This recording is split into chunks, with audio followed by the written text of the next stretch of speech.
Asianet ಸುವರ್ಣ news ನಾನು ವಿನುತಾ ಪರಮೇಶ್. ಆಯುಷ್ಮಾನ್ ಭವ ವಿಶೇಷ ಕಾರ್ಯಕ್ರಮಕ್ಕೆ ಸ್ವಾಗತ. ಇತ್ತೀಚಿನ ದಿನಗಳಲ್ಲಿ ಟೀನೇಜರ್ಸ್ ಇಂದ ಹಿಡಿದು ವಯೋವೃದ್ಧರವರೆಗೂ ಟೊಬ್ಯಾಕೋಗೆ ಅಡಿಕ್ಟ್ ಆಗಿದ್ದಾರೆ. ಈ ಟೊಬ್ಯಾಕೋ ಇಂದ ಲಂಗ್ಸ್ ಅಷ್ಟೇ ಅಲ್ಲ, ಬ್ರೈನಿಗೂ ಕೂಡ ಎಫೆಕ್ಟ್ ಆಗ್ತಾ ಇದೆ. ಹಾಗಾದ್ರೆ ಟೊಬ್ಯಾಕೋ ಇಂದ ಬ್ರೈನಿಗೆ ಯಾವ ರೀತಿ ಎಫೆಕ್ಟ್ ಆಗ್ತಾ ಇದೆ, ಅದರಿಂದ ಆಗುವಂತ ಸಮಸ್ಯೆಗಳೇನು ಅನ್ನೋದ್ರ ಬಗ್ಗೆ ಇನ್ ಡೀಟೇಲ್ ಆಗಿ ಮಾತಾಡ್ತಾ ಹೋಗ್ತೀವಿ. ಇವತ್ತು ನಮ್ಮ ಜೊತೆಗಿದ್ದಾರೆ ಕಾವೇರಿ ಹಾಸ್ಪಿಟಲ್ನ ಡಾಕ್ಟರ್ ಗಣೇಶ್ ವೀರಭದ್ರಯ್ಯ ಅವರು. ಅವರನ್ನ ಮೊದಲಿಗೆ ಕಾರ್ಯಕ್ರಮಕ್ಕೆ ವೆಲ್ಕಮ್ ಮಾಡ್ಕೊಳ್ಳೋಣ. ಡಾಕ್ಟರ್, ಕಾರ್ಯಕ್ರಮಕ್ಕೆ ಸ್ವಾಗತ. Thank you. ನಮಸ್ಕಾರ ಡಾಕ್ಟರ್. ಸದ್ಯ ವರ್ಲ್ಡ್ ನೋ ಟೊಬ್ಯಾಕೋ ಡೇನ ನಾವು ಸೆಲೆಬ್ರೇಟ್ ಮಾಡ್ತಾ ಇದ್ದೀವಿ. ಈ ಟೈಮಲ್ಲಿ ಟೊಬ್ಯಾಕೋಯಿಂದ ಆಗ್ತಿರುವಂಥ ಸಮಸ್ಯೆಗಳ ಬಗ್ಗೆ ಮಾತಾಡೋದು ತುಂಬಾನೇ ಇಂಪಾರ್ಟೆಂಟ್ ಆಗುತ್ತೆ. ಅದ್ರ ಬಗ್ಗೆ ಮಾತಾಡೋದಾದ್ರೆ, ನೋ ಟೊಬ್ಯಾಕೋ ಡೇ, ತಂಬಾಕು ಇಲ್ಲದೆ ಇರೋ ಡೇ ಅಂತ ಏನು ಹೇಳ್ತೀವಿ.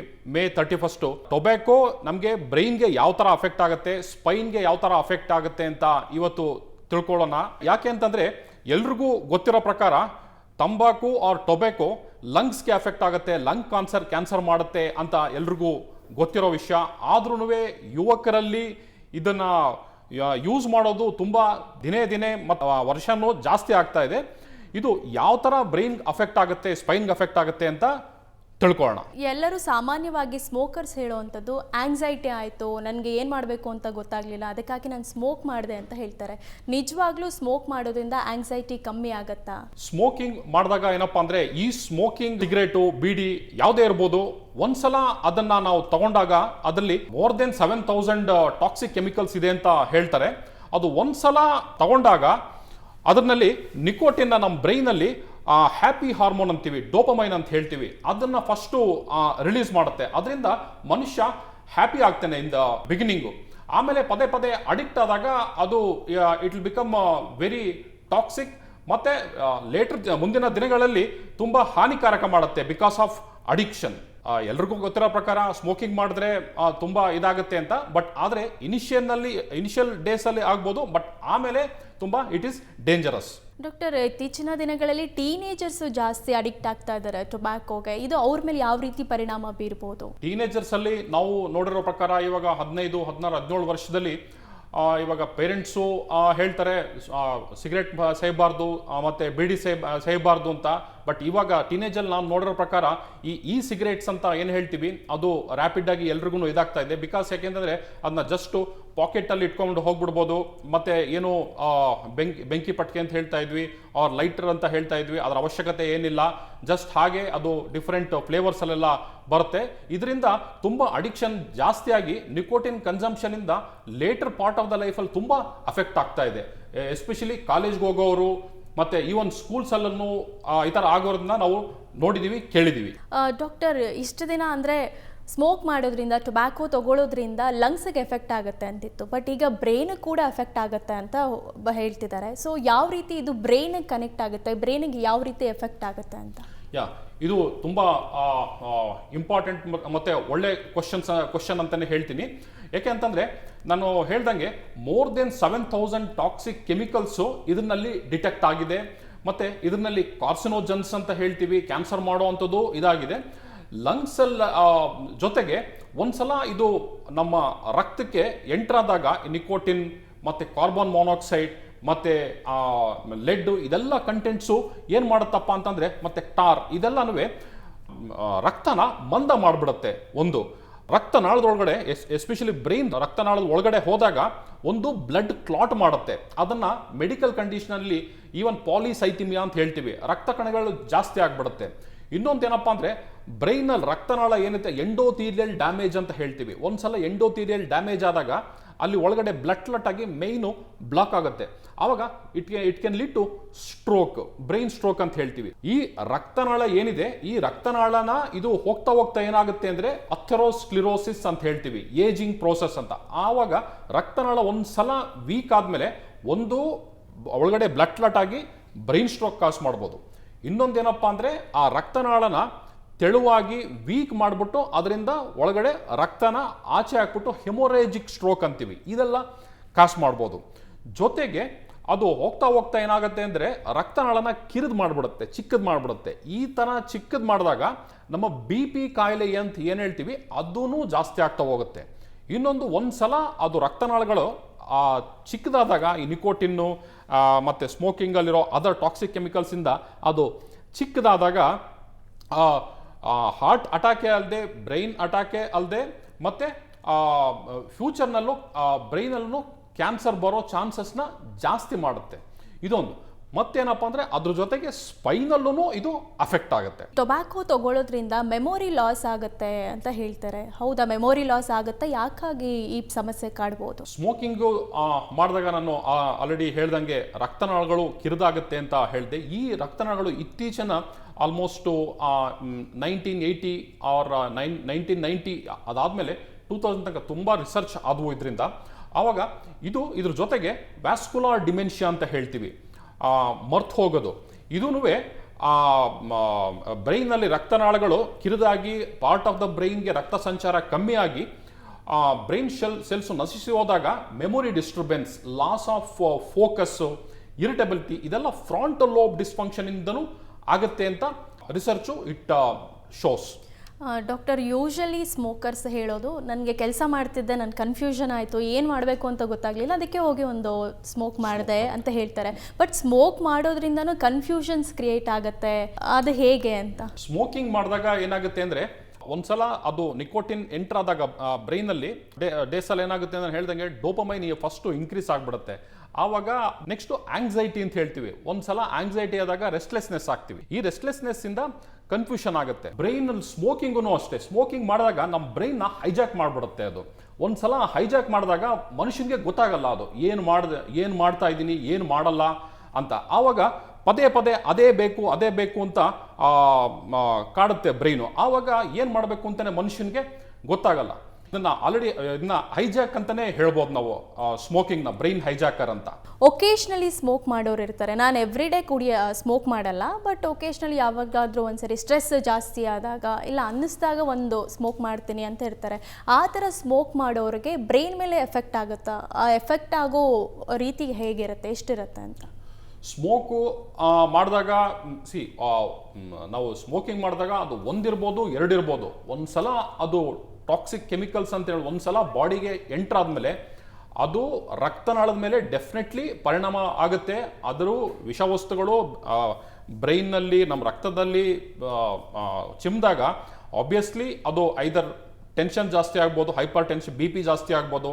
ಇಲ್ಲ ಅಂತಂದರೆ ಆಲ್ರೆಡಿ ಬ್ರೈನ್ ಸೆಲ್ಸು ಹೋಗ್ತಾ ಇರೋದು ಏಜ್ ಆದಾಗ ಇನ್ನೂ ನಶಿಸಿ ಹೋಗ್ಬೋದು. ಮತ್ತು ಆಲ್ರೆಡಿ ಏಜಿಂಗಿಂದ ಅಥೆರೋಸ್ಕ್ಲೆರೋಸಿಸ್ ಅಂತ ಹೇಳ್ತೀವಿ, ಏಜಿಂಗ್ ವೆಸಲ್ಸು, ಆ ಥರ ಇದ್ದಾಗ ಮತ್ತೆ ಇದು ಮತ್ತೆ ನಿಕೋಟಿನ್ನು ಸ್ಮೋಕ್ ಮುಖಾಂತರ ಹೋದಾಗ ಇನ್ನೂ ಡ್ಯಾಮೇಜು ಜಾಸ್ತಿ ಆಗ್ತಾ ಹೋಗುತ್ತೆ. ಸೊ ಒಂದು ಸ್ಮೋಕ್ ಆದರೂ ಇರ್ಬೋದು, 2 ಸ್ಮೋಕ್ ಆದರೂ ಇರ್ಬೋದು, ಆರ್ ಕ್ರಾನಿಕ್ ಸ್ಮೋಕ್ ಆದರೂ ಇರ್ಬೋದು. Depending upon the level of this thing ಅದು ಡ್ಯಾಮೇಜ್ ಆಗ್ತಾ ಹೋಗುತ್ತೆ. ಬೆಸ್ಟ್ ಏನಪ್ಪ ಅಂದರೆ smoking it causes problem to the body and also to the brain. Okay, ಟೊಬ್ಯಾಕೋಯಿಂದ ಬ್ರೈನ್ ಮೇಲೆ ಆಗುವಂಥ ಸಾಕಷ್ಟು ಸಮಸ್ಯೆಗಳ ಬಗ್ಗೆ ಡಾಕ್ಟರ್ ಹೇಳ್ತಾ ಇದ್ದಾರೆ. ಮತ್ತಷ್ಟು ಮಾತಾಡ್ತೀವಿ, ಆದರೆ ಅದಕ್ಕಿಂತ ಮುಂಚೆ ಆಯುಷ್ಮಾನ್ ಭವ ವಿಶೇಷ ಕಾರ್ಯಕ್ರಮದಲ್ಲಿ ಚಿಕ್ಕದೊಂದು ಬ್ರೇಕ್.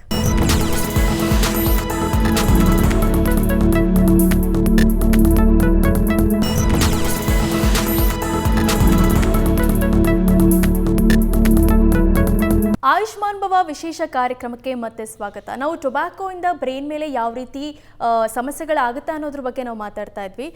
ಡಾಕ್ಟರ್, ಈಗ ಸ್ಮೋಕ್ ಮಾಡ್ತಿರ್ತಾರೆ, ಇಲ್ಲ ಸಾಕು ಆರೋಗ್ಯಕ್ಕೆ ತುಂಬ ಸಮಸ್ಯೆ ಆಗುತ್ತೆ ಅಂತ ಹೇಳಿ ಕ್ವಿಟ್ ಮಾಡ್ತಾರೆ. ಈ ರೀತಿ ಕ್ವಿಟ್ ಮಾಡೋದ್ರಿಂದ ಅವರಿಗೆ ಬೇರೆ ಹೆಲ್ತ್ ಇಶ್ಯೂಸ್ ಆಗುತ್ತಾ ಅಥವಾ ಎಷ್ಟು ಬೆನಿಫಿಟ್ಸ್ ಸಿಗುತ್ತೆ? ಸ್ಮೋಕಿಂಗು ನಾನು ಬಿಡಬೇಕು ಅಂತ ಡಿಸೈಡ್ ಮಾಡಿದ್ಮೇಲೆ ಅದು ಒಳ್ಳೆಯ ವಿಷಯನೇ ಹೇಳೋ ಪ್ರಕಾರ. ಸೊ ಒಂದ್ಸಲ ಸ್ಮೋಕಿಂಗು ಬಿಟ್ಟ ಮೇಲೆ ಅದು ಎಷ್ಟು ವರ್ಷಗಳ ಕಾಲ, ಎಷ್ಟು ತಿಂಗಳ ಕಾಲ, ಎಷ್ಟು ದಿನಗಳ ಕಾಲ ಅವರು ಸ್ಮೋಕ್ ಮಾಡ್ತಾ ಇದ್ದು ಅನ್ನೋದ್ರ ಮೇಲೆ ಅವ್ರ ಹೆಲ್ತು ಡಿಪೆಂಡ್ ಆಗುತ್ತೆ. ಡೆಫಿನೆಟ್ಲಿ ಒಂದ್ಸಲ ಸ್ಮೋಕು ಬಿಡಬೇಕು ಅಂತ ಡಿಸೈಡ್ ಮಾಡಿದ್ವಿ, ಬಿಟ್ಟ ಮೇಲೆ ಲಾಟ್ ಆಫ್ ಚೇಂಜಸ್ಸು ಬಾಡಿನಲ್ಲಿ ಆಗುತ್ತೆ. ಅದರಲ್ಲಿ ಒಂದ್ಸಲ ಅದು ಬಾಡಿನಲ್ಲಿ ಏನು ವಿಷವಸ್ತುಗಳಿರುತ್ತೋ ಅದೆಲ್ಲ ಹೋಗೋದಕ್ಕೆ ಸಮ್ ಡೇಸ್ ಟು ವೀಕ್ಸ್ ಆಗುತ್ತೆ. ಡೆಫಿನೆಟ್ಲಿ ಅದೆಲ್ಲ ಬಿ ಪಿನಲ್ಲಿ ಜಾಸ್ತಿ ಇದ್ದರೆ ಡ್ರಾಪ್ ಆಗೋದು, ಮತ್ತು ಅಥೆರೋಸ್ಕ್ಲೆರೋಸಿಸ್ ಆಫ್ ದ ಬ್ರೈನ್ ವೆಸಲ್ಸ್ ಅಂತ ಏನು ಹೇಳ್ತೀವಿ ಅದು ಮತ್ತೆ ಜಾಸ್ತಿ ಆಗೋದು ಕಮ್ಮಿ ಆಗ್ಬೋದು. ಮತ್ತು ಬ್ರೈನ್ ಸೆಲ್ಸು ಇದರಿಂದ ನಶಿಸಿ ಹೋಗ್ತಾ ಇರೋದು, ಅದನ್ನು ಸೈಲೆಂಟ್ ಬ್ರೈನ್ ಸ್ಟ್ರೋಕ್ ಅಂತೀವಿ, ಅದೆಲ್ಲ ಕಮ್ಮಿ ಆಗೋದು ಆಗುತ್ತೆ. ಸೊ ಸ್ಮೋಕಿಂಗು ಬಿಡೋದು ಒಂದು ಒಳ್ಳೆ ನಿರ್ಧಾರನೇ. ಡಾಕ್ಟರ್, ಈಗ ಟೊಬ್ಯಾಕೋನ ಜಾಸ್ತಿ ತಗೊಳ್ಳೋದ್ರಿಂದ ಬ್ರೈನ್ ಶ್ರಿಂಕಿಂಗ್ ಆಗುತ್ತೆ ಅಂತ ಹೇಳ್ತಾರೆ. ಟೊಬ್ಯಾಕೋನ ಜಾಸ್ತಿ ನಾವು ನೋಡಿದೀವಿ ಎಷ್ಟೋ ಸಲ. ತಂಬಾಕುನ ಸೇವನೆ ಮಾಡೋದ್ರಲ್ಲಿ ಎಷ್ಟೋ ಕ್ರಾನಿಕ್ ಸ್ಮೋಕರ್ ಚೈಲ್ಡ್ಹುಡ್ ಇಂದ ಸ್ಮೋಕ್ ಮಾಡ್ಕೊಂಡ್ ಬಂದಿರ್ತಾರೆ. ಅಂಥವ್ರಿಗೆ ಇವನ್ 45 ವರ್ಷದಲ್ಲೇ ನಾವು ಬ್ರೈನ್ ನ CT ಸ್ಕ್ಯಾನ್ MRI ನಲ್ಲಿ ಅದು ಶ್ರಿಂಕ್ ಆಗೋದನ್ನ ನೋಡಿದೀವಿ. ಅದನ್ನ ಸೆರ್ಬಲ್ atrophy at the Young age ಅಂತಾನು ನಾವು ಹೇಳ್ತೀವಿ ಅದನ್ನ. ಡಾಕ್ಟರ್, ಈ ಬ್ರೈನ್ ಶ್ರಿಂಕಿಂಗ್ ಆಗಿದೆ ಅಥವಾ ನಾನು ಹೆಚ್ಚಾಗಿ ಸ್ಮೋಕ್ ಮಾಡ್ತಿರೋದ್ರಿಂದ ನನಗೆ ಸಮಸ್ಯೆ ಆಗ್ತಿದೆ ಅಂತ ಹೇಗೆ ಪ್ರಿವೆಂಟ್ ಮಾಡೋದು, ಹೆಂಗೆ ಗೊತ್ತಾಗುತ್ತೆ? ಸ್ಮೋಕಿಂಗು ತಗೊಳ್ಳೋದ್ರಿಂದ ನನಗೆ ಇದಾಗ್ತಾ ಇದೆ ಅಂದ್ರೆ, ಒಂದು ಏನಪ್ಪಾ ಅಂದ್ರೆ ಸ್ಮೋಕಿಂಗ್ ಮಾಡಿದಾಗ ಅದ್ರ ರಿಕ್ವೈರ್ಮೆಂಟು ಜಾಸ್ತಿ ಆಗ್ತಾ ಹೋಗುತ್ತೆ. ಇನಿಷಿಯಲಿ ಏನಪ್ಪಾ ಅಂದ್ರೆ ಮೋಸ್ಟ್ ಆಫ್ ದ ಟೈಮ್ ನೋಡಿರೋ ಪ್ರಕಾರ ಪ್ಯಾಸಿವ್ ಸ್ಮೋಕಿಂಗ್ ಅಂತ ಹೇಳ್ತೀವಿ. ಜೊತೆಗಾರರು ಮಾತ್ರ ಹೋಗ್ಬಿಟ್ಟು ಕಾಲೇಜಲ್ಲಿ ಸ್ಮೋಕ್ ಮಾಡ್ತಾ ಇರ್ತಾರೆ. Over a period of time ಏನಾಗುತ್ತೆ ಅಂದ್ರೆ ಆ ಪ್ಯಾಸಿವ್ ಸ್ಮೋಕಿಂಗ್ ಇದರಲ್ಲಿ ತಗೋ ಇವತ್ತು ನೀನು ಒಂದ್ಸಲ ಮಾಡುವಂತ ಚಾಲೆಂಜಿಂದನೋ ಇನ್ಯಾವುದ್ರಿಂದನೋ ನಾನು ಟ್ರೈ ಮಾಡಬೇಕು ಅಂತನೋ ಮತ್ತೆ ಮಾಡ್ತಾರೆ. ಅದೇ ಥರ ಸ್ವಲ್ಪನೇ ಅಡಿಕ್ಷನ್ ಆಗಿಬಿಟ್ಟು ಅದು ಅವ್ರೂ ಜಾಸ್ತಿ ತಗೊಳ್ಳೋದಕ್ಕೆ over a period of time start ಮಾಡಿಬಿಡ್ತಾರೆ. ಇದರಿಂದನೂ ತುಂಬ ಬ್ರೈನ್ಗೆ ಅಫೆಕ್ಟ್ ಆಗುತ್ತೆ, like over a period of time. Especially ನಾವು ನೋಡೋದ್ರಲ್ಲಿ ಮಕ್ಕಳಲ್ಲಿ ಪೇರೆಂಟ್ಸ್ ಏನಾದರೂ ಸ್ಮೋಕ್ ಮಾಡ್ತಿದ್ರೆ ಮಕ್ಕಳಿಗೂ ಅಫೆಕ್ಟ್ ಆಗುತ್ತೆ. Over a period of time ಅದು ಅಡಿಕ್ಷನ್ ಆಗಿ ಅಪ್ಪ ಮಾಡ್ತಾ ಇದ್ದಾರೆ ನಾನು ಯಾಕೆ ಮಾಡಬಾರ್ದು ಅಂತ ಅನ್ನೋದನ್ನು ಹಾಕ್ಬಿಟ್ಟು ಈ ಥರ ಅಡಿಕ್ಷನ್ ಆಗಿಬಿಡುತ್ತೆ. ಹೌದು, ನೀವು ಮಕ್ಕಳಿಗೂ ಇದು ಅಡಿಕ್ಷನ್ ಆಗುತ್ತೆ ಅಂತ ಹೇಳಿದ್ರಿ. ಯೂಶಲಿ ಫ್ಯಾಮಿಲಿಯಲ್ಲಿ ಯಾರೋ ಒಬ್ಬರು ಸ್ಮೋಕ್ ಮಾಡ್ತಿರ್ತಾರೆ, ಬಟ್ ನಾನ್ ಸ್ಮೋಕರ್ಸ್ಗೂ ಇದು ಎಫೆಕ್ಟ್ ಆಗುತ್ತೆ, ಲಂಗ್ಸ್ ಎಫೆಕ್ಟ್ ಆಗುತ್ತೆ ಅಂತ ರಿಪೋರ್ಟ್ಸ್ ಇದ್ದಾವೆ. ಸೊ ಇದು ಯಾವ ರೀತಿ ಅಂತ? ಸ್ಮೋಕ್ ಮಾಡದೇ ಇದ್ರೂ ನನ್ನ ಲಂಗ್ಸ್ಗೆ ಎಫೆಕ್ಟ್ ಆಗಿದೆ ಅಂತ ರಿಪೋರ್ಟ್ ಬಂದಿರುತ್ತೆ. OPD ನಲ್ಲಿ ನಾವು ಕ್ವಶನ್ಸ್ ಕೇಳಿದಾಗ ನಾನು ಸ್ಮೋಕೇ ಮಾಡಿಲ್ಲ, ನಾನು ಯಾಕೆ ಬಂತು ನನಗೆ ಈ ಥರ ಪ್ರಾಬ್ಲಮ್ಸು ಅಂತ ನಾವು ಹೇಳಿದಾಗ ಆವಾಗ ಐದರ್ ನಿಮ್ಮದು ಫ್ರೆಂಡ್ಸ್ ಸ್ಮೋಕ್ ಮಾಡ್ತಾ ಇದ್ರಾ, ಇಲ್ಲಾಂದರೆ ಪೇರೆಂಟ್ಸ್ ಯಾರಾದರೂ ಸ್ಮೋಕ್ ಮಾಡ್ತಾರಂತ ನಾವು ಕ್ವಶನ್ ಕೇಳಿದಾಗ ನಮಗೆ ಇದೆಲ್ಲ ಗೊತ್ತಾಗುತ್ತೆ. ಓಕೆ, ಇವರು ಪ್ಯಾಸಿವ್ ಸ್ಮೋಕ್ ಅಥವಾ ಸೆಕೆಂಡ್ ಹ್ಯಾಂಡ್ ಸ್ಮೋಕಿಂಗು ಮಾಡ್ತಾ ಇದ್ದಾರೆ ಅಂತ. ಬೇಸ್ಡ್ ಆನ್ ದಟ್ ನಾವು ಇನ್ವೆಸ್ಟಿಗೇಷನ್ಸು ಅದೆಲ್ಲ ಮಾಡಿದಾಗ ನಾವು ಅದರಿಂದನೂ ಪತ್ತೆ ಹಚ್ಬೋದು. ಎಕ್ಸಾಂಪಲ್, ನಾವು ಬ್ಲಡ್ ಟೆಸ್ಟ್ ಮಾಡಿದಾಗ ಅದನ್ನು ನಾನು ಹೇಳ್ದಂಗೆ ರಕ್ತ ಮಾಮೂಲು 12 to 14 ಗ್ರಾಮ್% ಇದ್ದರೆ ಅದು ಇನ್ನೂ ಜಾಸ್ತಿ ಆಗ್ಬೋದು. ಸಮ್ಟೈಮ್ಸ್ 18-20 ಎಲ್ಲ ಆಗೋದನ್ನ ನಾವು ನೋಡಿದ್ದೀವಿ. ಡಾಕ್ಟರ್, ಯೂಶಲಿ ಟೊಬ್ಯಾಕೋನ್ ಜಾಸ್ತಿ ತಗೊಳ್ಳೋರಿಗೆ ಶಿವರ್ ಆಗುತ್ತೆ, ಕೈ ಕಾಲೆಲ್ಲ ನಡಗುತ್ತೆ. ಸೊ ಅದು ನರ್ವ್ ಮೇಲೆ ಏನಾದರೂ ಎಫೆಕ್ಟ್ ಆಗುತ್ತಾ ಸ್ಮೋಕ್ ಮಾಡೋದ್ರಿಂದ? ನರ್ವಿಂದ ಬ್ರೈನಿಗೆ ಕನೆಕ್ಟ್ ಆಗೋದು, ಈ ರೀತಿ ಏನಾದರೂ ಪ್ರಾಬ್ಲಮ್ಸ್ ಆಗುತ್ತಾ? ಹೌದು, ಸ್ಮೋಕ್ ಮಾಡೋರಿಗೆ ಓವರ್ ಪೀರಿಯಡ್ ಆಫ್ ಟೈಮ್ ಏನಪ್ಪಾ ಅಂತಂದ್ರೆ ನಾವು ವ್ಯಾಸ್ಕುಲರ್ ಡಿಮೆನ್ಷಿಯಾ ಅಂತ ಹೇಳ್ತೀವಿ. ಈವನ್ನು ಸಮ್ಟೈಮ್ಸ್ ಪಾರ್ಕಿನ್ಸನ್ಸ್ ಡಿಸೀಸ್ ಅಂತ ಹೇಳ್ತೀವಿ. ಇದೂ ಸ್ಮೋಕಿಂಗ್ ಇಂದ ಆಗೋದನ್ನ ನಾವು ಕೇಳ್ತಾ ಇದ್ದೀವಿ.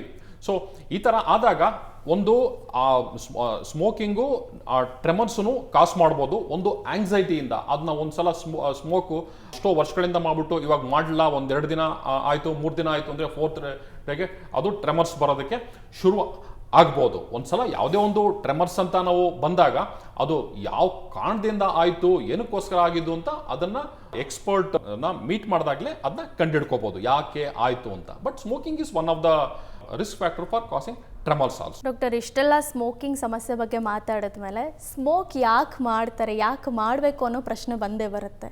ಯಾಕಾಗಿ ಸ್ಮೋಕ್ಗೆ ಅಡಿಕ್ಟ್ ಆಗ್ತಾರೆ? ಸ್ಮೋಕ್ ಯಾಕೆ ಅಡಿಕ್ಟ್ ಆಗುತ್ತೆ ಅಂದ್ರೆ ಆಗ್ತಾರೆ ಅಂತ ಇದ್ದಾಗ ಇದರಲ್ಲಿ ನಾನು ಡಿಸ್ಕಸ್ ಮಾಡ್ದಂಗೆ ಇದು ಡೋಪಮೈನ್ ಅಂತೀವಿ. ಇದನ್ನ ಆಲ್ವೇಸ್ ಹ್ಯಾಪಿ ಹಾರ್ಮೋನ್ ಅಂತಲೂ ಹೇಳ್ತೀವಿ. ಈಗ ಯಾವುದೇ ಒಂದು ಇದರಲ್ಲಿ ನಮಗೆ ಈಗ ಎಕ್ಸಾಂಪಲ್ಲು ಎಕ್ಸಾಮ್ ಪಾಸ್ ಆಗಿ ರಿಸಲ್ಟ್ ಬಂದಿರುತ್ತೆ, ಆವಾಗ ನಮಗೆ ಡೋಪಮೈನ್ ಸೀಕ್ರೆಟ್ ಆಗುತ್ತೆ. ಮತ್ತೆ ಯಾವುದೇ ಒಂದು ಒಳ್ಳೆ ಇದು ಸಿನಿಮಾ ನೋಡ್ತೀವಿ, ಆವಾಗ ಡೋಪಮೈನ್ ಸೀಕ್ರೆಟ್ ಆಗುತ್ತೆ. ಮತ್ತೆ ತಂದೆ ತಾಯಿಗಳು ಒಂದು ಅಪ್ರಿಷಿಯೇಟ್ ಮಾಡಿದಾಗ ಆವಾಗ್ಲೂ ಹ್ಯಾಪಿ ಹಾರ್ಮೋನ್ ಡೋಪಮೈನ್ ಸೀಕ್ರೆಟ್ ಆಗುತ್ತೆ.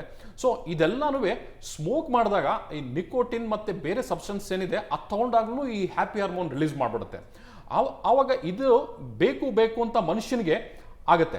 ಆವಾಗ ಇದು ಏನಪ್ಪಾ ಅಂದ್ರೆ ಅದು ಇಲ್ಲದೆ ತಡ್ಕೊಳಕ್ಕಾಗಲ್ಲ, ಅದು ಇಲ್ಲದೆ ರೆಸ್ಟ್ಲೆಸ್ ಆಗೋಕೆ ಶುರುವಾಗುತ್ತೆ. ಆವಾಗ ಮನುಷ್ಯ ಅಡಿಕ್ಟ್ ಆಗೋದಕ್ಕೆ ಶುರುವಾಗ್ತಾನೆ. ಮತ್ತೆ ಅದರಿಂದ ಆಗೋ ಒಂದು ಕಡೆ ಅದರಿಂದ ಅಡಿಕ್ಟ್ ಆಗಿಬಿಟ್ಟು ಇದಾಗುತ್ತೆ. ಆಫ್ಟರ್ ಸಮ್ ಟೈಮ್ ಏನಾಗುತ್ತೆ ಅಂದ್ರೆ ಡೋಪಮೈನು ಸೀಕ್ರೆಟ್ ಆಗಲ್ಲ, ಬರೀ restlessness, damage to the brain, damage to the other organs it will take place. ಟೊಬ್ಯಾಕೋಯಿಂದ ಆಗುವಂಥ ಸಮಸ್ಯೆಗಳ ಬಗ್ಗೆ ಡಾಕ್ಟರ್ ಎಕ್ಸ್ಪ್ಲೇನ್ ಮಾಡ್ತಾ ಇದ್ರು. ಮತ್ತಷ್ಟು ಮಾತಾಡ್ತೀವಿ ಈ ಚಿಕ್ಕ ಬ್ರೇಕ್ನ ನಂತರ.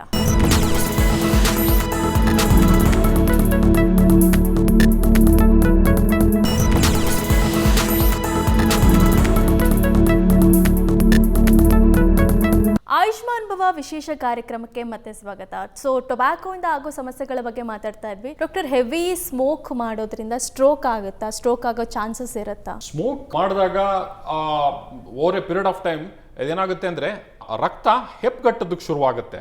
ಮತ್ತು ನಾನು ಹೇಳ್ದಂಗೆ ಅದು ರಕ್ತನಾಳ ಏನಿದೆ ಅದನ್ನ ಕನ್ಸ್ಟ್ರಿಕ್ಷನ್ ಅಂತ ಹೇಳ್ತೀವಿ. ಈ ಕನ್ಸ್ಟ್ರಿಕ್ಷನ್ ಆದಾಗ ಸ್ಟ್ರೋಕ್ ಅಂದರೆ ಏನಪ್ಪ ಅಂದರೆ any interruption of blood supply to the brain or part of the brain ಅಂತ ಹೇಳ್ತೀವಿ. ಸೊ ಈ ರಕ್ತ ಸಂಚಾರ ಬ್ರೈನ್ಗೆ ಆರ್ ಪಾರ್ಟ್ ಆಫ್ ದ ಬ್ರೈನ್ಗೆ ಸ್ಥಗಿತ ಆದಾಗ ಸ್ಟ್ರೋಕ್ ಆಗುತ್ತೆ. ಇದರಲ್ಲಿ 2 ಟೈಪ್ಸು. ಒಂದು ಹೆಮೊರೇಜಿಕ್ ಸ್ಟ್ರೋಕ್ ಅಂತ ಹೇಳ್ತೀವಿ, ಇನ್ನೊಂದು ಆರ್ಟೀರಿಯಲ್ ಸ್ಟ್ರೋಕ್ ಅಂತ ಹೇಳ್ತೀವಿ. ಆರ್ಟೀರಿಯಲ್ ಸ್ಟ್ರೋಕ್ ಅನ್ನೋದು ಕಾಮನ್ನು. ಸೊ ಈ ಆರ್ಟೀರಿಯಲ್ ಸ್ಟ್ರೋಕ್ ಅಂತ ಆಗುತ್ತೆ. ಆದಾಗ ಈ ಸ್ಮೋಕಿಂಗ್ ಏನು ಮಾಡುತ್ತೆ ಅಂದರೆ ಒಳಗಡೆ ರಕ್ತನ ಹೆಪ್ಪುಗಟ್ಬಿಟ್ಟು ಸೊ ಅದನ್ನ ಬ್ಲಾಕ್ ಮಾಡಿಬಿಡುತ್ತೆ. ಆವಾಗ ಆರ್ಟೀರಿಯಲ್ ಸ್ಟ್ರೋಕ್ ಆಗುತ್ತೆ. ಹೆಮೊರೇಜಿಕ್ ಸ್ಟ್ರೋಕ್ ಆಗುತ್ತೆ ಅಂದರೆ ಬಿ ಪಿ ಜಾಸ್ತಿ ಆದಾಗ, ಇದು ಫಸ್ಟ್ ಆಫ್ ಆಲ್ ಸ್ಮೋಕಿಂಗ್ ಮಾಡಿದ್ರೆ ಬಿ ಪಿ ಜಾಸ್ತಿ ಆಗುತ್ತೆ. ಈ ಬಿ ಪಿ ಜಾಸ್ತಿ ಆದಾಗ ಅದರಲ್ಲೂ ಸ್ವಲ್ಪ ಅಥೆರೋಸ್ಕ್ಲೆರೋಟಿಕ್ ಚೇಂಜಸ್ ಅಂತ ಏನು ಹೇಳ್ತೀವಿ ಅದು ಆಗ್ಬಿಟ್ಟಿರುತ್ತೆ. ಅದರಿಂದನೂ ವೀಕ್ ವಾಲ್ ಆಗಿಬಿಟ್ಟು ರಕ್ತಸ್ರಾವ ಆಗೋದಕ್ಕೂ ಶುರುವಾಗುತ್ತೆ. ಸ್ವಲ್ಪ ಫ್ಲಕ್ಚುಯೇಷನ್ ಆದಾಗ, ತುಂಬ ಅಡ್ವಾನ್ಸ್ಡ್ ಸ್ಟೇಜ್ ಆಫ್ ಅಥೆರೋಸ್ಕ್ಲೆರೋಸಿಸ್ ಆದಾಗ. ಅದರ ಜೊತೆಗೆ ಇನ್ನೊಂದು ಏನಪ್ಪ ಅಂತಂದರೆ, ಓಕೆ ಡಾಕ್ಟರ್, ಈಗ ನನ್ನ ಹತ್ರ ಒಂದಷ್ಟು myths about tobacco and brain functions ಬಗ್ಗೆ ಒಂದಷ್ಟು ಕ್ವಶನ್ಸ್ ಇದೆ. ರ್ಯಾಪಿಡ್ ಫೈರ್ ಥರ ನಾನು ಕೇಳ್ತಾ ಹೋಗ್ತೇನೆ. ಟೊಬ್ಯಾಕೋ ಲಂಗ್ಸ್ ಮತ್ತು ಬ್ರೈನಿಗೆ ಅಷ್ಟೇ ಎಫೆಕ್ಟ್ ಮಾಡುತ್ತಾ? ಟೊಬ್ಯಾಕೋ ಲಂಗ್ಸು ಜೊತೆಗೆ ಬ್ರೈನ್ಗೂ ಅಫೆಕ್ಟ್ ಮಾಡುತ್ತೆ, ಸ್ಪೈನ್ಗೂ ಅಫೆಕ್ಟ್ ಮಾಡುತ್ತೆ. ಓಕೆ, ಸ್ಮೋಕ್ ಮಾಡೋದ್ರಿಂದ ಕಾನ್ಸಂಟ್ರೇಷನ್ ಜಾಸ್ತಿ ಆಗುತ್ತಾ? ಸ್ಮೋಕ್ ಮಾಡೋದ್ರಿಂದ concentration in the beginning dopamine level ಜಾಸ್ತಿ ಆಗಿರೋದ್ರಿಂದ ಆಗ್ಬೋದು, ಬಟ್ ಆಮೇಲೆ ಖಂಡಿತ ಮಾಡಲ್ಲ. ಸ್ಟ್ರೆಸ್ ಮತ್ತು ಆಂಗ್ಸೈಟಿನ ರಿಲೀಫ್ ಮಾಡೋಕ್ಕೆ ಸ್ಮೋಕ್ ಹೆಲ್ಪ್ ಮಾಡುತ್ತಾ? ಸ್ಟ್ರೆಸ್ ಮತ್ತು ಆಂಗ್ಸೈಟಿ ರಿಲೀವ್ ಮಾಡೋದಕ್ಕೆ smoke is not advised. Occasionally smoking ಮಾಡೋದು ಬ್ರೈನ್ ಡ್ಯಾಮೇಜ್ಗೆ ಕಾರಣ ಆಗ್ಬೋದಾ? ಎಸ್, ಆಗ್ಬೋದು. ಮತ್ತು ಸ್ಮೋಕ್ ಮಾಡದೆ ನಾವು ಚ್ಯೂವಿಂಗ್, ಬಬಲ್ ಗಮ್ ಇದೆಲ್ಲ ತೊಗೊತಾರೆ. ಸೊ ಇದು ಎಫೆಕ್ಟ್ ಆಗುತ್ತಾ? ಯಾವುದೇ ಒಂದು ಪದಾರ್ಥ ಅದರಲ್ಲಿ ತಂಬಾಕು ಅದರಲ್ಲಿ ಇತ್ತು ಅಂತಂದರೆ, ಲೈಕ್ ಗುಟ್ಕಾ ಇರ್ಬೋದು, ಪಾನ್ ಇರ್ಬೋದು, ಈ ಸಿಗರೆಟ್ಸ್ ಇರ್ಬೋದು, ಅದರಿಂದ ಖಂಡಿತ ಡೇಂಜರಸ್. ನಿಕೋಟಿನ್ ಹಾರ್ಮ್ಫುಲ್ ಅಲ್ಲ, ಅದು addictive. Yes, nicotine is addictive also, harmful also. Slim cigarette ಅಥವಾ ಲೈಟ್ ಸಿಗರೇಟ್ಸು ಬ್ರೈನ್ಗೆ ಹೆಲ್ತ್ಗೆ ಒಳ್ಳೇದಾ? ಅಥವಾ ಅಂದರೆ ಫಿಲ್ಟರ್ ಮಾಡಿ ನಾನು ಸ್ಮೋಕ್ ಮಾಡ್ತೀನಿ. ಫಿಲ್ಟರ್ ಮಾಡಿರೋದ್ರಿಂದ ನಮಗೇನು ಅದರಿಂದ ನಿಕೋಟಿನ್ ಕಮ್ಮಿ ಹೋಗುತ್ತೆ ಅಂತ ಏನೂ ಇಲ್ಲ. ಅದರಲ್ಲಿ ಏನು ಫಿಲ್ಟರ್ ಏನಿರುತ್ತೆ ಅದು ಇನಿಷಿಯಲಿ ಅದು ಫಿಲ್ಟರ್ ಯೂಸ್ ಮಾಡೋದು ಟಾರ್ ಅನ್ನೋ ವಿಷವಸ್ತುನ ಫಿಲ್ಟರ್ ಮಾಡೋದಕ್ಕೆ ಅಂತ ಅದನ್ನ ಇಂಟ್ರೊಡ್ಯೂಸ್ ಮಾಡಿದ್ರು. ಬಟ್ ಆದರೆ nicotine other toxic chemicals through the ಫಿಲ್ಟರಿಂದನೂ ಹೋಗ್ಬಿಟ್ಟು ಬ್ರೈನ್ಗೆ, ಸ್ಪೈನ್ಗೆ, ಲಂಗ್ಸ್ಗೆಲ್ಲ ಡ್ಯಾಮೇಜ್ ಮಾಡುತ್ತೆ. ನಾರ್ಮಲ್ ಸಿಗರೇಟ್ಸ್ಗಿಂತ ಈ ಸಿಗರೇಟ್ಸ್ ಹಾರ್ಮ್ಲೆಸ್. ಈ ಸಿಗರೇಟ್ಸ್ ಅಲ್ಲಿ ಏನಪ್ಪಾ ಅಂತಂದ್ರೆ ಅದರಲ್ಲಿ ದ್ರವ್ಯ ಇರುತ್ತೆ, ಲಿಕ್ವಿಡ್ ಇರುತ್ತೆ. ಆ ಲಿಕ್ವಿಡ್ ಒಳಗಡೆ ಹೀಟ್ ಆಗೋದ್ರಿಂದ ಅದು ನಿಕೋಟಿನ್ ರಿಲೀಸ್ ಮಾಡಿ ಅದನ್ನ ಸೇವನೆ ಮಾಡಲಾಗುತ್ತೆ. ಇದೂ dangerous as tobacco. It's A nicotine. Tobacco ಇಂದ ಬ್ರೈನ್ ಸ್ಟ್ರೋಕ್ ಇನ್ಕ್ರೀಸ್ ಆಗುತ್ತಾ ಆಗಲ್ವಾ? ಟೊಬ್ಯಾಕೋ ಇಂದ ಬ್ರೈನ್ ಸ್ಟ್ರೋಕ್ ರಿಸ್ಕು ಜಾಸ್ತಿ ಆಗುತ್ತೆ. ಬಿ ಪಿ ಜಾಸ್ತಿ ಆಗ್ಬೋದು, ಇಲ್ಲ ಬ್ಲಡ್ ಕ್ಲಾಟ್ಸ್ ಜಾಸ್ತಿ ಆಗ್ಬೋದು, ಅಥವಾ ಅಥೆರೋಸ್ಕ್ಲೆರೋಸಿಸ್ ಇಂದ ಆಗ್ಬೋದು. ಟೊಬ್ಯಾಕೋ ಇಂದ ಮೆಮೊರಿ ಅಥವಾ ಲರ್ನಿಂಗ್ ಎಬಿಲಿಟಿ ಜಾಸ್ತಿ ಆಗುತ್ತೆ, ಎಫೆಕ್ಟ್ ಜಾಸ್ತಿ ಆಗುತ್ತಾ? ಟೊಬ್ಯಾಕೋ ಇಂದ ಲರ್ನಿಂಗ್ ಎಬಿಲಿಟಿ ಎಲ್ಲ ಕಮ್ಮಿ ಆಗುತ್ತೆ. Spinal disease problem are only related to posture or not tobacco? Spinal tobacco it affects the spine ಅಂತಾನೆ ಹೇಳ್ತೀವಿ. ಇದ್ರಲ್ಲೂ ಬ್ಲಡ್ ಸಪ್ಲೈ, ರಕ್ತ ಸಂಚಾರ ಸ್ಪೈನ್ಗೆ, ಡಿಸ್ಕ್ಸ್ಗೆ, ಫೆಸೆಟ್ ಜಾಯಿಂಟ್ಸ್ ಅಂತ ಹೇಳ್ತೀವಿ, ಅದಕ್ಕೆ ಬೋನ್ಗೆ ಎಲ್ಲ ಅಫೆಕ್ಟ್ ಮಾಡಿಬಿಟ್ಟು ಡಿಸ್ಕ್ ಡಿಜನರೇಷನ್ ಅಂತ ಏನು ಹೇಳ್ತೀವಿ ಅದು ಜಾಸ್ತಿ ಮಾಡುತ್ತೆ. ಡಿಸ್ಕ್ ಹರ್ನಿಯೇಷನ್ಸ್ ಆಗುತ್ತೆ, ಸ್ಪೈನಲ್ ಕೆನಾಲ್ ಸ್ಟಿನೋಸಿಸ್ಗಳಾಗುತ್ತೆ. ಮತ್ತೆ ಇದು calcium deposit in the bone also nicotine will reduce and make the spine more osteoporotic, ಅಸ್ಥಿರಂಧ್ರತೆ ಮಾಡಿಬಿಡುತ್ತೆ. Tobacco doesn't effect blood supply. Tobacco affects the blood supply. It reduces the blood supply to the organs. Chewing tobacco is a safer alternative to smoking ಅಂತ ಹೇಳ್ತಾರೆ sir. Chewing tobacco is not an alternative actually. ಇದೂನು nicotine ಆದ್ರಿಂದ ಇದೂನು harmful and dangerous to the body. Sir, using herbal and organic tobacco ಅದು ಎಷ್ಟು effective ಆಗಿರುತ್ತೆ? Using ಇದು same effect like nicotine ಅಂತಾನೆ ಹೇಳೋದಕ್ಕೆ ಇಷ್ಟಪಡ್ತೀನಿ ನಾನು. ಡಾಕ್ಟರ್, ಬ್ರೈನ್ ಅನ್ಯೂರಿಸಮ್ ಮತ್ತೆ ಟೊಬ್ಯಾಕೋಗೂ ಏನಾದರೂ ಸಂಬಂಧ ಇದೆಯಾ? ಟೊಬ್ಯಾಕೋ ತಗೊಳ್ಳೋದ್ರಿಂದ ನಾವು ಮಾತಾಡ್ತಾ ಇದ್ದಂಗೆ ರಕ್ತನಾಳ ಏನಿರುತ್ತೆ ಅದನ್ನ ವೀಕ್ ಮಾಡ್ತಾ ಹೋಗುತ್ತೆ. ಅಥೆರೋಸ್ಕ್ಲೆರೋಸಿಸ್ ಮತ್ತು ಏಜಿಂಗ್ ಪ್ರೋಸೆಸ್ಸು ಜಾಸ್ತಿ ಆಗ್ತಾ ಹೋಗುತ್ತೆ. ಏನಪ್ಪ ಅಂದರೆ 35-40 ವರ್ಷದಲ್ಲೇ ಬಿ ಪಿ ಬರೋದು, ಮತ್ತು ಬ್ಲಡ್ ವೆಸಲ್ ವೀಕ್ ಆಗೋದು ಇದೆಲ್ಲ ಜಾಸ್ತಿ ಆಗ್ತಾ ಹೋಗುತ್ತೆ. ಎಕ್ಸಾಂಪಲ್ ಅನ್ಯೂರಿಸಮ್ ಅಂತ ಏನು ಹೇಳ್ತೀವಿ, ಅನ್ಯೂರಿಸಮ್ ಅಂತಂದರೆ ಏನಪ್ಪ ಅಂದರೆ ಇದು ಒಂದು ಬಲೂನ್ ಥರ ಇರುತ್ತೆ, weakening of blood vessel and it will project like a balloon. ಇದು ಒಂಥರ ಟೈಮ್ ಬಾಂಬ್ ಥರ, ಬ್ರೈನಲ್ಲಿ ಟೈಮ್ ಬಾಂಬು ಒಳಗಡೆ ಇದ್ದಂಗೆ. ಸಲ ಆ ರಕ್ತನಾಳ ವೀಕ್ ಆಯಿತು, ಅದು ಅನ್ಯೂರಿಸಮ್ ಫಾರ್ಮೇಷನ್ ಆಯಿತು ಅಂದರೆ ಅದು ಯಾವಾಗ ಬೇಕಾದ್ರೂ ಅದು ಬಸ್ಟ್ ಆಗ್ಬೋದು ಮತ್ತು ಮೇಜರ್ ಹಿಮೊರೇಜಿಕ್ ಸ್ಟ್ರೋಕ್ ಆಗ್ಬೋದು. ಎಸ್ಪೆಷಲಿ ನಾನು ಒಂದು ಸ್ಟೋರಿ ಹೇಳೋದಕ್ಕೆ ಇಷ್ಟಪಡ್ತೀನಿ. ನಮ್ಮ patient around 6 to 7 months back ನಾವು ಸರ್ಜರಿ ಮಾಡಿದ್ವಿ. This patient was A chain smoker, ಚಿಕ್ಕ ವಯಸ್ಸಿಂದನೇ ಸ್ಮೋಕ್ ಮಾಡ್ತಾ ಇದ್ದ, every day 20 cigarettes per day ತಗೊಳ್ತಾ ಇದ್ದ. ಅದಾದಮೇಲೆ ಈ ಪೇಷಂಟು ಒಂದ್ಸಲ ಎಮರ್ಜೆನ್ಸಿಗೆ ತಲೆನೋವು ಸಡನ್ನಾಗಿ ಜಾಸ್ತಿ ಆಗ್ಬಿಟ್ಟು ಅದನ್ನ ಥಂಡರ್ ಕ್ಲಾಪ್ ಹೆಡೇಕ್ ಅಂತಲೂ ಹೇಳ್ತೀವಿ, ಸಿವಿಯರ್ ಹೆಡೇಕ್ ಆಗ್ಬಿಟ್ಟು ಬಂದಿದ್ರು. ಎಲ್ಲ ನೋಡೋದಕ್ಕೆ ಎಲ್ಲ ನಾರ್ಮಲ್ ಇತ್ತು, ಬಟ್ ನಾವು ಸ್ಕ್ಯಾನ್ ಮಾಡಿ ನೋಡಿದಾಗ ಒಂದು ಅನ್ಯೂರಿಸಮ್ ಅಂತ ಏನು ಹೇಳ್ತೀವಿ ಅದನ್ನ ಡಿಟೆಕ್ಟ್ ಆಯಿತು. ಈ ಅನ್ಯೂರಿಸಮ್ಗೆ ನಾವು ಇಮಿಡಿಯೇಟ್ ಆಗಿ ರಕ್ತಸ್ರಾವ ಇದ್ದರಿಂದ, ಅದು ತುಂಬ ಲೈಫ್ ರಿಸ್ಕ್ ಇದ್ದರಿಂದ, ಮೇಜರ್ ಹಿಮೋರೇಜಿಕ್ ಸ್ಟ್ರೋಕ್ನ ಪ್ರಿವೆಂಟ್ ಮಾಡೋದಕ್ಕೆ ಅದನ್ನ ನಾವು ಅನ್ಯೂರಿಸಮ್ನ ಟ್ರೀಟ್ ಮಾಡಿದ್ವಿ. ಅದಾದಮೇಲೆ ಏನಪ್ಪ ಅಂದರೆ ಈ ಅನ್ಯೂರಿಸಮ್ ಒಂದ್ಸಲ ಆದಮೇಲೆ ನಾವು ಎಲ್ರಿಗೂ ಹೇಳ್ತೀವಿ, ಅನ್ಯೂರಿಸಮ್ ಬಂದಾದಮೇಲೆ ನಾವು ಟ್ರೀಟ್ ಮಾಡ್ತೀವಿ. ಅದಾದಮೇಲೆ ಏನಪ್ಪ ಅಂದರೆ 21 ದಿನ ಒಂದು ಹರ್ಡ್ಲ್ ಪೀರಿಯಡ್ ಅಂತ ಇರುತ್ತೆ, ಅದನ್ನ ವ್ಯಾಸೋಸ್ಪೆಸಮ್ ಪೀರಿಯಡ್ ಅಂತ ಹೇಳ್ತೀವಿ. ಇದು ಯಾಕಾಗತ್ತೆ ಅಂತ ಇದುವರೆಗೂ ತುಂಬ ರಿಸರ್ಚ್ ಆಗ್ತಾ ಇದೆ. ಒಂದ್ಸಲ ಅನ್ಯೂರಿಸಮ್ ಬಂದು ಅದು ಟ್ರೀಟ್ ಮಾಡಿದ ಮೇಲೂ ಮನುಷ್ಯ ಈ 21 ದಿನ ವ್ಯಾಸೋಸ್ಪೆಸಮ್ ಪೀರಿಯಡನ್ನು ಪಾಸ್ ಮಾಡಬೇಕು. ಇದು ಸ್ಮೋಕರ್ಸಲ್ಲಿ ಏನಪ್ಪ ಅಂದರೆ ತುಂಬ ಹೈ ರಿಸ್ಕ್ ಇರುತ್ತೆ ವ್ಯಾಸೋಸ್ಪೆಸಮ್ ಪೀರಿಯಡ್. ವ್ಯಾಸೋಸ್ಪೆಸಮ್ ಅಂತ ಏನಪ್ಪ ಅಂದರೆ ಆಟೋ ಸ್ಟ್ರೋಕ್ ಅಂತ ಹೇಳ್ತೀವಿ. ಒಂದ್ಸಲ ಟ್ರೀಟ್ ಮಾಡಿದ ಮೇಲೂ ಆ ರಕ್ತನಾಳಗಳು ಬ್ರೈನಲ್ಲಿ ಅದು ಸಂಕುಚಿತ ಆಗ್ತಾ ಹೋಗುತ್ತೆ. ಆವಾಗ ಬ್ರೈನ್ಗೆ ರಕ್ತ ಸಂಚಾರ ಕಮ್ಮಿ ಆಗಿಬಿಟ್ಟು ಒಂದು ಡೆತ್ ಆಗ್ಬೋದು, ಇನ್ನೊಂದು ಏನಪ್ಪ ಅಂತಂದರೆ ಅದನ್ನ ಪರ್ಸಿಸ್ಟೆಂಟ್ ವೆಜಿಟೇಟಿವ್ ಸ್ಟೇಟ್ ಅಂತೀವಿ, ಈ ಥರನೂ ಆಗ್ಬೋದು. ಸೊ ಅದಕ್ಕೆ ಇದು ಸ್ಮೋಕರ್ಸಲ್ಲಿ ಈ ವ್ಯಾಸೋಸ್ಪ್ಯಾಸಮ್ ಅಂತ ಏನು ಹೇಳ್ತೀವಿ ಅದು ತುಂಬ ಜಾಸ್ತಿನೇ. ಇದು ಮೋಸ್ಟ್ ಆಫ್ ದ ಜನರಲ್ ಪಬ್ಲಿಕ್ಗೆ ಗೊತ್ತಿಲ್ಲದೆ ಇರ್ಬೋದು, ಅದಕ್ಕೆ ಇವತ್ತು ಡಿಸ್ಕಸ್ ಮಾಡ್ತಾ ಇದ್ದೀವಿ. ಈ ನಾರ್ಮಲ್ ಮನುಷ್ಯ ಹೆಮೊರೇಜಿಕ್ ಸ್ಟ್ರೋಕ್ ಆಗಿ ಬಂದಾಗ ಅವ್ನು ಕಂಪ್ಲೀಟು ಗುಣ ಆಗಬೇಕು, ಇವನ್ ಅನ್ಯೂರಿಸಮ್ ಇದ್ದು ಅಂತಂದರೆ ನಾನ್ ಸ್ಮೋಕರ್ಸ್ಗೆ it has a very good results, ಅವರು ಬೇಗ ರಿಕವರಿ ಆಗ್ಬೋದು. ಬಟ್ ನಮಗೆ ಪೇಷಂಟಲ್ಲಿ ಈ ಪೇಷಂಟು ಉಳಿಸ್ಕೊಳ್ಳೋಕ್ಕಾಗಿಲ್ಲ, ನಾವು ಚೆನ್ನಾಗಿ ಟ್ರೀಟ್ ಮಾಡಿ ಇಂಪ್ರೂವ್ಮೆಂಟ್ ಆದ್ರೂ ವ್ಯಾಸೋಸ್ಪ್ಯಾಸಮ್ ಅಂತ ಏನು ಹೇಳ್ತೀವಿ ಅದರಿಂದ ಅವ್ರ ಜೀವನ ಕಳ್ಕೊಳ್ಬೇಕಾದಂಥ ಪರಿಸ್ಥಿತಿ. ಅದೇ ಬೇರೆ ಪೇಷಂಟ್ಸ್ ಆದರೆ ಚೆನ್ನಾಗಿ ರಿಕವರಿ ಆಗಿ ಹೋದವರು ತುಂಬ ಜಾಸ್ತಿ. ಅದಕ್ಕೋಸ್ಕರ ಈ smoking has very dangerous effects even on the brain. It causes hypertension ಆಗ್ಬೋದು, ಅನ್ಯೂರಿಸಮ್ ಆಗ್ಬೋದು, ಮತ್ತು ಹೈಪರ್ ಟೆನ್ಸಿವ್ ಬ್ಲೀಡ್ ಅಂತ ಹೇಳ್ತೀವಿ, ಇದೆಲ್ಲ ಆಗುತ್ತೆ. ಅದಕ್ಕೆ ಈ ಟೊಬ್ಯಾಕೋ ಅವೇರ್ನೆಸ್ ತುಂಬ ಇಂಪಾರ್ಟೆಂಟು. ಓಕೆ, ಇಷ್ಟೊತ್ತು ಟೊಬ್ಯಾಕೋಯಿಂದ ಬ್ರೈನ್ಗೆ ಆಗ್ತಾ ಇದ್ದಂತಹ ಸಮಸ್ಯೆಗಳ ಬಗ್ಗೆ ನಾವು ಇಷ್ಟೊತ್ತು ಆಯುಷ್ಮಾನ್ ಭವ ವಿಶೇಷ ಕಾರ್ಯಕ್ರಮದಲ್ಲಿ ಮಾತಾಡಿದ್ವಿ. ಡಾಕ್ಟರ್, ಥ್ಯಾಂಕ್ ಯು ಇಷ್ಟೊತ್ತು ನಮ್ಮ ಜೊತೆ ಕೂತು ಮಾತನಾಡಿದ್ದಕ್ಕೆ. ಧನ್ಯವಾದಗಳು. ಓಕೆ, ಇದಾಗಿತ್ತು ಇವತ್ತಿನ ಆಯುಷ್ಮಾನ್ ಭವ ವಿಶೇಷ ಕಾರ್ಯಕ್ರಮ. ನೇರ ದಿಟ್ಟ ನಿರಂತರ ಸುದ್ದಿಗಾಗಿ ನೋಡ್ತಾ ಇರಿ ಏಷ್ಯಾನೆಟ್ ಸುವರ್ಣ ನ್ಯೂಸ್. ನಮಸ್ಕಾರ.